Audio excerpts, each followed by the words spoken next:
안녕하세요. 럭셔리 인사이트의 김현진입니다. 럭셔리 인사이트는요, 럭셔리 전반에 대한 인사이트를 공유하는 채널입니다. 오늘은요, 럭셔리 브랜드의 브랜드 앰버서더에 대해서 얘기를 해보려고 해요. 그룹 자체가 걸어다니는 명품관이라고 할 수 있습니다. 블랙핑크인데요, 제니, 로제, 지수, 리사 이 4명이 모두 럭셔리 브랜드의 앰버서더로 활동하고 있죠. 앰버서더는 말 그대로 브랜드 이미지를 소화해내는 뮤즈이자 또 홍보대사 역할을 하는데요. 제니는 샤넬, 지수는 디올, 로제는 생로랑, 또 리사는 셀린느에서 각각 앰버서더로 활동하고 있습니다. 공교롭게도 모두 프랑스의 대형 브랜드에서 얼굴이 된 셈인데요. 블랙핑크는 이제 세계의 패션과 또 뷰티계가 가장 사랑하는 셀러브리티가 아닐 수 없습니다. 먼저 제니부터 볼까요? 제니와 명품을 떼놓고 얘기할 수가 없을 것 같아요. 말씀드렸듯이 현재 제니는 샤넬의 하우스 앰버서더로 활동하고 있습니다. 샤넬의 어떤 크롭 가디건이랄지 트위드 자켓, 뭐 반팔 이런 걸 너무 완벽하게 소화를 하고 있고, 그래서 제니 공항 패션부터 무대 영상, 행사 사진 이런 데서 샤넬이 빠지질 않고 있죠. 샤넬 코리아의 어떤 앰버서더였던 제니, 샤넬 패션은 매번 화제가 됐고, 그래서 인간 샤넬이라는 별명까지 얻게 됐습니다. 한국 시장에서만 샤넬을 알리는 일을 하는 코리아 앰버서더랑 달리 하우스 앰버서더는 전 세계를 무대로 샤넬을 알리는 글로벌 모델을 뜻합니다. 클래식한 브랜드로 인식되던 샤넬을 또 젊고 더 캐주얼한 이미지로 바꾸는데 제니가 큰 기여를 했다라는 평을 받고 있습니다. 그런데 사실 2017년 초까지 제니는 인간 구찌로 불렸다는 거 기억나시나요? 화려한 러플 자켓, 그다음 리본 타이 이런 걸 착용한 제니의 사진들이 공개되면서 붙여진 별명이었어요. 이걸 보고 긴장한 샤넬이 2018년 1월부터죠. 재빨리 제니를 샤넬의 뷰티 모델로 선정을 하고, 그게 6월에 독일 함부르크 공방 컬렉션에 참석을 시켰습니다. 그때 샤넬 옷을 입은 제니 사진이 포털 사이트와 인스타그램에 아주 많이 올라왔고요. 그 뒤에 데이터에서도 변화가 감지되기 시작했죠. 최근 3개월 기준으로 봐도 인간 샤넬이라는 워딩이 인간 구찌보다 훨씬 더 많이 검색되고 있는 걸 볼 수 있는데요. 그만큼 샤넬의 민첩한 대처가 성공한 어떤 결과가 아닐까 합니다. 다음은 로제입니다. 로제는 생로랑 브랜드 앰버서더로 활동 중입니다. 2019년 9월 파리에서 열린 패션쇼에서 VIP 중에서 또 VIP만 앉는 프런트로에 앉은 모습을 볼 수 있습니다. 생로랑의 수석 디자이너죠. 앤서니 바카렐로가 로제한테 1년간이나 구애의 손길을 뻗친 끝에 그를 앰버서더로 영입할 수 있었다고 하는데요. 요즘도 로제한테 자필 편지랑 선물을 보내면서 진한 애정을 보여주고 있다고 합니다. 또 철마다 신상백을 보내주고 로제 이름을 새긴 제작 셔츠까지 만들어 보내줬죠. 심지어는 로제가 키우는 강아지 있어요. 강아지 밥그릇, 또 이동 가방 이런 것까지 보내줘서 명품족들 사이에서 로제의 강아지가 되고 싶다 뭐 이런 우스갯소리가 들릴 정도입니다. 생로랑의 로제 사랑이 선물로만 끝나진 않았겠죠. 홍콩 최대 번화가인데요. 센트럴 빌딩에 로제 얼굴을 크게 걸었는데 생로랑이 이렇게 글로벌 캠페인 광고 모델로 한국인을 쓴 게 이번이 처음이었다고 하네요. 지수는 원래 디올 뷰티의 로컬 앰버서더, 즉 한국 내 홍보대사로 활동을 하면서 향수나 화장품 같은 디올의 뷰티 라인을 홍보해 왔습니다. 좀 소녀스럽기도 하고 또 우아한 그런 이미지가 있잖아요. 그런 그 지수의 이미지가 디올과 찰떡이라는 평을 받게 됐는데요. 이를 계기로 디올 패션 부문에서도 앰버서더를 이어서 맡게 된 겁니다. 디올 인스타그램 스토리에 2021 SS 컬렉션 온라인 쇼를 홍보할 때 유일하게 선택된 연예인이기도 했고요. 심지어 한국어로 전 세계 디올 인스타그램 팔로워들에게 쇼에 대해서 설명을 했다고 하니 얼마나 자랑스러운 일이 아닐까 하는 생각이 드는데요. 또 뿐만 아니죠. 지수는 프랑스 명품 브랜드 까르띠에 앰버서더로도 활동하고 있습니다. 작년 9월에 지슬 프로젝트에 참여한 영상은 넋을 놓고 보게 될 정도로 너무 예쁘더라고요. 또 리사는 셀린느의 뮤즈로 활동하다가 2020 FW 시즌부터 공식 앰버서더로 선정됐습니다. 리사는 인스타그램에 본인의 일상에서 셀린 제품을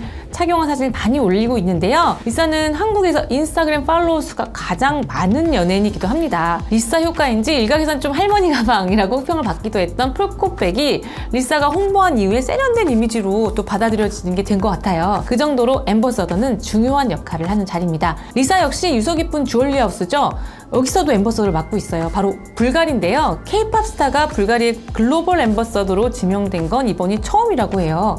불가리는 리사의 대담하고 또 독보적인 퍼포먼스와 또 패션 아이콘으로서의 모던하고 트렌디한 이미지가 또 브랜드 아이덴티티랑 잘 맞았기 때문에 브랜드의 공식 앰버서더로 발탁했다라고 전한 바 있습니다. 그런데 전통을 중시하고 또 세계를 무대로 하는 명품 브랜드에서 특정 국가, 특히 어떤 한국이란 특정 국가의 아이돌을 글로벌 앰버서더로 임명하는 것이 흔한 일은 멤버들은 아닙니다. 뭐 선례로는 빅뱅의 지지가 샤넬의 앰버서더를 맡기도 했고, 또 엑소의 카이가 구찌의 글로벌 앰버서더로 활동했던 뭐 사례가 있긴 있는데요. 그렇지만 이렇게 한 그룹에 한 명 정도 나오기도 어려운 앰버서더인데, 블랙핑크는 어떻게 멤버 4명이 모두가 명품 브랜드, 메이저 브랜드 앰버서더가 될 수 있었을까요?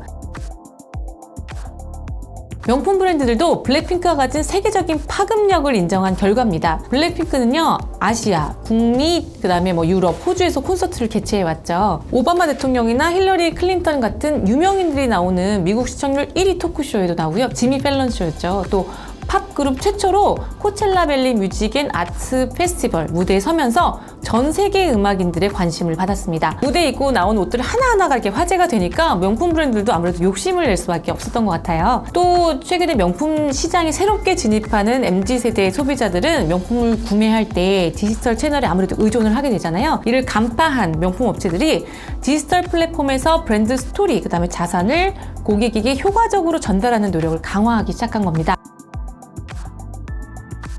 MZ세대의 라이프 스타일과 구매 패턴 등을 적용해야 하는 시대가 온 건데요. 특히 글로벌 디지털 플랫폼인 유튜브와 인스타그램에서 보이는 블랙핑크의 영향력에 주목해야 합니다. 블랙핑크의 공식 유튜브 구독자 수는 5,740만 명으로 우리나라 인구수보다 더 많습니다. 또 유튜브 리와인드 2018에서는 블랙핑크를 아리아나 그란데, 브루노 마스 등과 어떤 트렌드를 이끈 전 세계 아티스트 중에 하나로 선정했습니다. 작년에 발매된 블랙핑크의 How You Like That이 역대 유튜브 최단 기간인 32시간 만에 1억 뷰를 돌파했을 정도로 영향력이 큰 그룹이죠. 인스타그램의 경우 2021년 2월 19일 기준으로 리사의 팔로워 수는 4,682만, 제니 팔로워 수는 4,004만, 지수는 3,626만, 로제는 3,624만입니다. 멤버 각각이 브랜드이자 기업인 셈인데요. 이 정도면 인스타그램 포스팅 한 장으로 얻을 수 있는 홍보 효과가 어마어마한 것이죠. 물론 이렇게 셀럽한테만 의존하는 온라인 마케팅이 장기적으로 브랜드에 도움이 될 것인지에 대해서 의문을 제기하는 목소리도 있습니다.